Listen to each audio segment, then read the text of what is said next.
네, 이제 발표 시작하겠습니다. 안녕하세요. 저는 이제 황희석 교수님 연구실 송준호라고 하고요. 제가 오늘 발표할 내용은 페더레이트 러닝에 대한 내용이고요. 그래서 일단 페더레이트 러닝이라는 거는 이제 프라이버시를 고려할 걱정이 없는 모바일 머신러닝 모델 학습을 말하는 건데요. 지금까지의 는 이제 개인 프라이버시 보호와 인공지능 기술은 이제 서로 약간 대립 관계에 있다고 해야 되나? 그러니까 좋은 모델을 만들기 위해서는 이제 많은 데이터가 필요한데, 그렇게 하기 위해서 이제 개인 정보 관련한 이런 데이터도 필요하게 되는데, 또 이제 그 정부나 이제 개인 입장에서는 이제 개인 정보 보호를 위해서 또 규제가 또 필요하게 됩니다. 그래서 뭐 의료 데이터 같은 경우에도 이제 보통 개인 정보가 많다 보니까 좀 더 나은 인공지능 모델을 만들기 위해서 이제 그런 개인정보 데이터도 필요하지만 이제 그걸 또 공개하기가 어렵다 병원에 또 말하기 때문에 어떻게 보면 연구자 입장에서는 이런 뭐 어려움들이 좀 많이 있습니다. 그래서 이런 두 측면을 이제 어떻게 보면 저희가 양립하게 해서 이제 연구를 좀 더 잘할 수 있게 나온 학습 모델이 이제 페더레이트 러닝이라고 보시면 될 것 같고요. 그래서 오늘 발표에서는 이제 제가 기본적인 이제 페더레이트 러닝, 저도 이제 이거를 이제 공부를 이제 처음 시작하는 거고 하다 보니까 페더레이트 러닝 개념과 또 이 기술이 가지고 있는 이제 챌린지 쪽을 살펴보려고 합니다. 그래서 일단은 지금 페더레이트 러닝은 이제 다종 분산 네트워크에서 프라이버시를 보호하면서 모델을 학습하는 방법입니다. 그래서 뭐 그림에서 보시는 바와 같이 일단은 그 구름처럼 되어 있는 게 이제 서버라고 보시면 될 것 같고, 그 밑에 로컬하게 이제 스마트폰들이 있다고 보시면 될 것 같습니다. 그래서 처음에는 이제 그 서버가 가지고 있는 데이터로 이제 그 글로벌 모델을 만들고요. 그 글로벌 모델이 각각 스마트 미터에 이제 주어지게 되고, 각 스마트 미터에서는 로컬 데이터를 이용해 가지고 이제 학습을 해서 뭐 파라미터라든지 웨이트라든지 그런 거를 이제 그 업데이트를 해서 그걸 다시 서버에 보내주고, 서버는 취합되어진 이제 이런 업데이트들을 취합을 해서 새로운 글로벌 모델을 만들고, 이거를 다시 이제 스마트폰에 전달 또 학습을 하고, 이런 식으로 해서 최상의 이제 학습 모델을 만드는 거라고 보시면 될 것 같습니다. 그래서 이게 페더레이트 러닝이 좀 가능한 게 요새 스마트폰 하드웨어 스펙이 좀 좋아져가지고 이제 충분히 로컬하게 이제 트레이닝 가능하다 보니까 이제 페더레이트 러닝이 이제 구글에서 이제 나오게 됐었고요. 네, 그런 내용입니다. 일단 오버뷰를 하면 이렇고요. 그래서 이제 좀 더 이제 심플하게 간단하게 이제 단계별로 자세히 설명을 해보려고 합니다. 그래서 일단은 지금 예시를 보면 이제 서버가 있고 이제 그 제인, 조이라는 이제 세 개의 엣지들이 있습니다. 그래서 이제 맨 처음에는 이제 서버에서 아까 말씀드렸듯이 글로벌 모델을 가지고 있고요. 이 글로벌 모델은 각각 엣지들에 주어져 있고 그런 거고, 이제 같은 이게 파란색 다이아몬드가 이제 같은 업데이트들이라고 보면 될 것 같습니다. 그래서 이제 이게 각각 그 엣지에서 트레인을 하게 되면, 왜냐면 이제 각자 핸드폰 제인, 조이가 가지고 있는 데이터들이 다르다 보니까 각자 업데이트 값이 다르게 이제 학습이 될 거고요. 그래서 각자 이제 다르게 학습된 거를 바탕으로 이게 다시 이제 서버로 업로드가 되고, 서버에서는 얘를 다시 이제 취합을 하는데, 보통은 심플하게 평균을 취해서 업데이트 값을 만든다고 합니다. 그래서 이 심플하게 평균 취한 거를 다시 서버에서 이제 이전의 글로벌 모델에 그 트레이닝을 해가지고 다시 새로운 글로벌 모델, 이제 그 분홍색 다이아몬드 이제 업데이트 값을 가진 이제 새로운 모델이 만들어지는 거고요.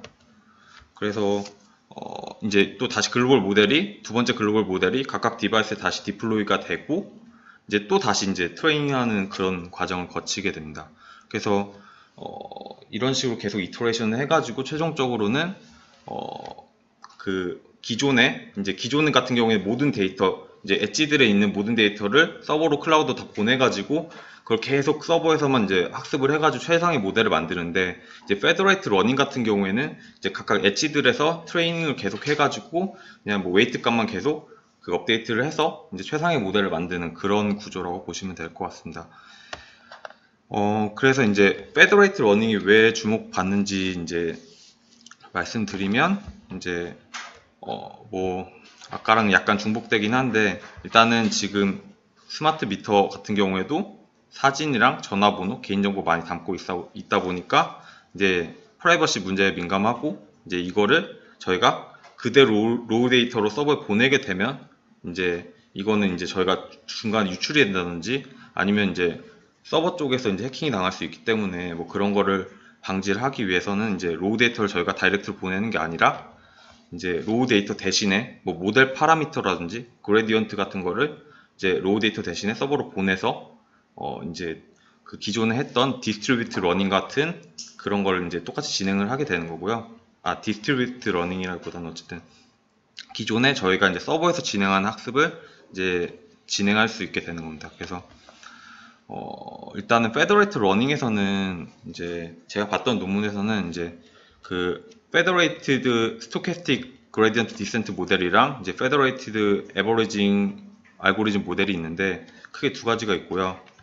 일단은 페더레이티드 스토캐스틱 그레디언트 모델 같은 경우, 디센트 모델 같은 경우에는 일단은 그 각 디바이스에서 이제 이제 학습된 그레디언트라든지, 그러니까 트레인된 모델에서 그레디언트라든지 파라미터를 서버로 보내게 되고, 그 다음에 이제 서버에서는 각각 각 엣지에서 올라온 그 그레디언트나 파라미터를 그냥 심플하게 에버리징을 취해서 새로운 파라미터를 만들고, 그 파라미터들을 이제 글로벌 모델에 적용을 해가지고 모델 다시 업데이트를 합니다.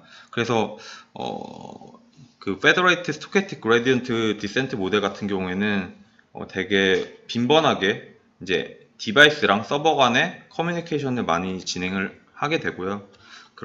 네, 그런 특징을 가지고 있습니다.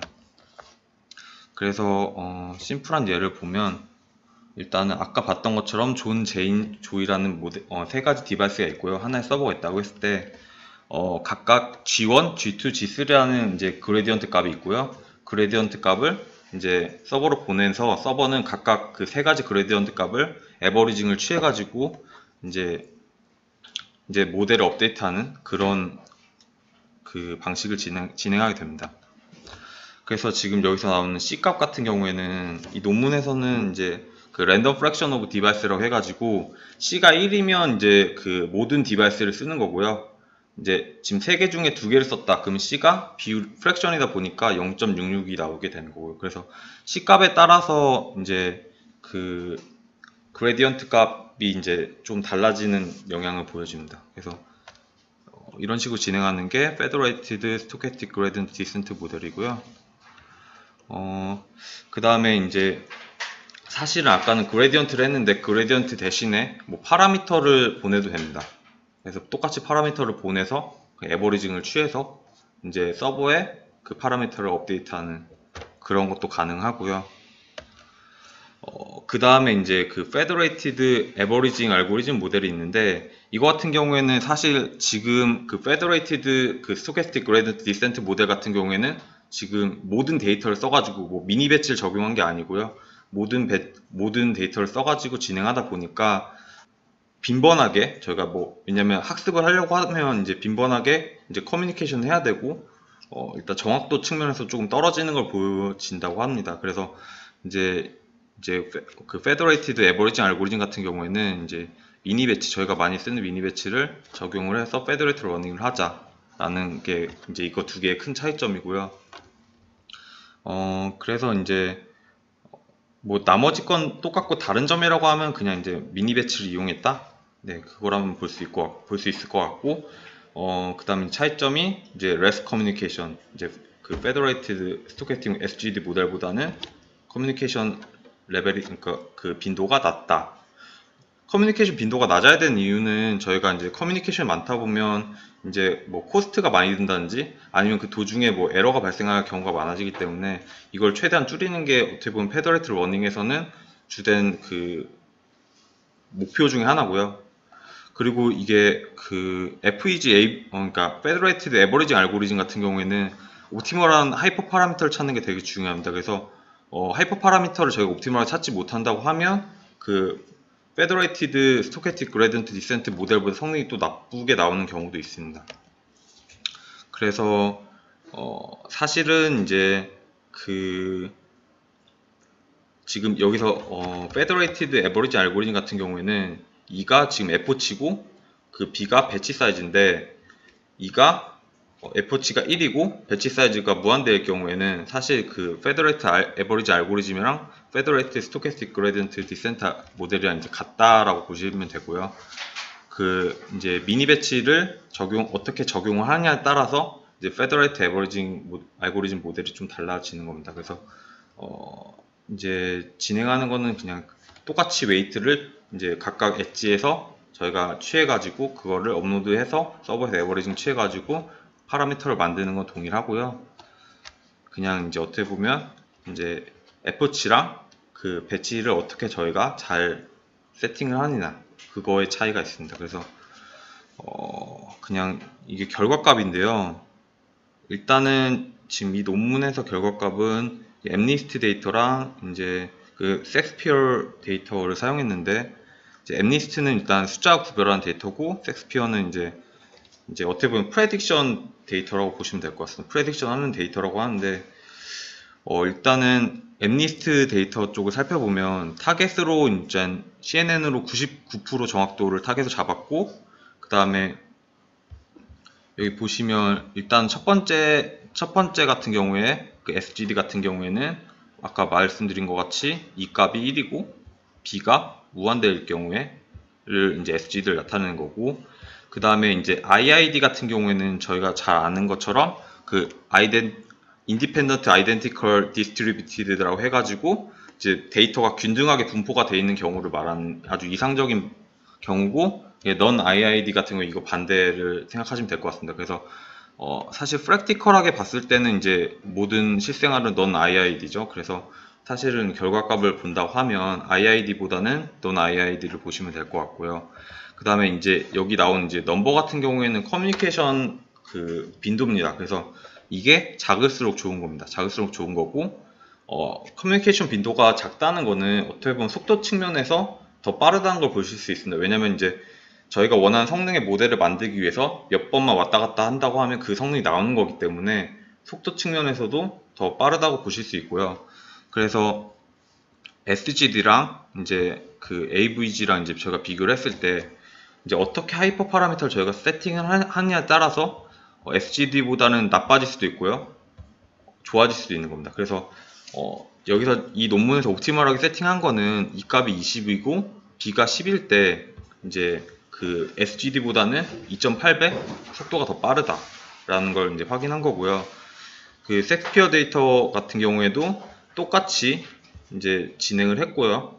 여기서는 이제 그 SGD보다는 뭐 95.3% 아니 3배 정도 빠르게 나왔다. 속도가 더 빨리 나올 수 있다라는 걸 좀 보여주는 결과입니다.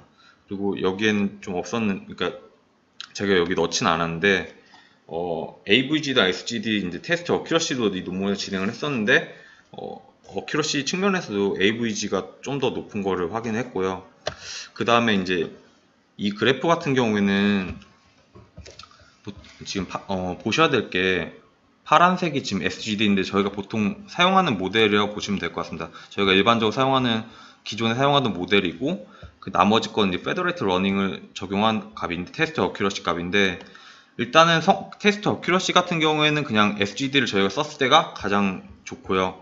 근데 여기서 저희가 페더레이트 러닝을 했을 때도 SGD에 부합하는 이제 정확도를 가진다는 거 보실 수 있습니다. 그래서 이게 의미하는 거는 지금 사실 이제 기존의 모델만큼 저희가 정확 테스트 어큐러시를 저희가 따라갈 수 있는 데다가 거기에 부가적으로 이제 프라이버시 문제까지 저희가 해결할 수 있다는 점에서 이제 어떻게 보면 페더레이트 러닝이 좀 더 저희가 이제 그 실생활을 적용하는데 좀 더 약간 유리하다, 적합하다라고 보실 수 있을 것 같습니다.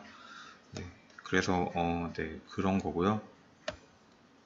그 다음에 이제 챌린지 쪽을 말씀을 드리면 일단은 크게 이제 그 페더레이트 러닝에서 직면하고 있는 이제 뭐 해결해야 되는 과제가 4가지가 있는데 첫 번째는 일단은 그 익스펜시브 커뮤니케이션이라고 해가지고 이제 페더레이트 러닝을 하려면 저희가 이제 매시브한 이제 디바이스들이랑 이제 커뮤니케이션 해야 되는데 여기 이게 매시브하다 보니까 저희가 이제 이런 커뮤니케이션 하는 이제 네트워크 장비가 비싸다는 문제점들이 있고요. 그래서 뭐 이런 문제를 좀 해결해야 되는 게 첫 번째 문제고 두 번째 같은 경우에는 이제 그 시스템 헤테로지니티라고 해가지고 사실 저희가 이제 각각 디바이스마다 이제 하드웨어 스펙도 다를 거고, 그 다음에 쓰고 있는 네트워크 커넥티비티, 얘가 4G를 쓰는지 3G를 쓰는지 와이파이를 쓰는지 이런 통신 네트워크 쪽도 다를 거고, 그 다음에 이제 뭐 배터리 레벨도 다를 거고, 왜냐면 이제 이게 배터리가 뭐 용량이 어떻게 되느냐에 따라서 그 모델을 학습을 할 수 있다 없다 이런 것도 좀 차이가 나거든요. 그래서 뭐 이런 특징들을 그러니까 이런 다름을 저희가 이제 이거를 이겨내서 이제 페더레이트 러닝을 해야 되는 그런 과제를 가지고 있고요. 그 다음에 이제 세 번째로 이제 statistical heterogeneity라고 해가지고, 일단은 아까도 말씀드렸듯이 이제 non IID를 저희가 이제 가정을 해야 됩니다. 보통은 이제 아이디얼하게 저희가 가정할 때 뭐 다른 데도 논문도 그런데 IID라고 저희가 보통 가정하고 많이들 이제 시뮬레이션 하는데, 사실 실제 상황에서는 사실 non IID 상황이기 때문에 저희가 이제 페더레이트 러닝을 이제 시뮬레이션 할 때 이런 걸 좀 고려를 해서 시뮬레이션을 해야 되는 그런 게 있고요. 네 번째는 프라이버시 문제가 있는데, 사실 어떻게 보면 이제 페더레이트 러닝이 프라이버시 문제를 해결하기 위해서 나온 기술이긴 한데, 사실은 지금 현재 나온 기술 중에서 페더레이트 러닝이 이제 보완하는 게 이제 로우 데이터를 그냥 로우 데이터 대신에 웨이트라든지 그레디언트를 보내가지고 보완을 하겠다는 거지만, 제가 여기서 소개하지 않았지만 논문들 중에 웨이트나 뭐 그레디언트만 가지고 이제 모델 딥러닝 모델을 만들 수 있다는 논문들이 있습니다. 보안 쪽에서. 그래서 사실은 이제 그런 걸 뭔가 해결을 해야 되는 그런 과제를 가지고 있고요. 네. 그래서 뭐 레퍼런스는 뭐 이렇고요. 그래서 일단은 여기까지 발표를 하겠습니다.